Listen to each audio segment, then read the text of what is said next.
facevano altrettanto schifo a lei, ma dato che il 27 del mese per definizione viene solo una volta al mese e che quei 5 minuti di sesso se li doveva far bastare per tutto il mese come gli 800 euro di stipendio che lui portava a casa, lei cercava quantomeno di renderli speciali quei 5 minuti, immaginando di vivere un film d'amore, o meglio un thriller, con Ben Affleck, Colin Farrell, Donald Sutherland, Asad Flyders e Woody Allen.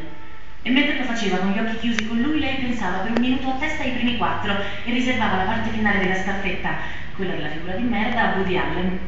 Così almeno nei primi 4 minuti sperava di riuscire quantomeno a creare le condizioni per simulare un orgasmo e dopo, allora quando si trovava di fronte il solito psicopatico che passeggiava nervosamente nella camera da letto, almeno le veniva da ridere perché vedeva in lui una caricatura dell'attore regista americano, mentre frugava nella propria psiche le cause dei suoi fallimenti.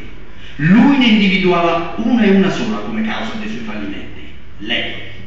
Un incontrollabile istinto omicida si impossessava spesso di lui, ma anche di lei. Le donne vanno prese con i guanti bianchi, pensava lui, e lui ce li aveva dei guanti bianchi e aveva sempre interpretato questo detto come un suggerimento.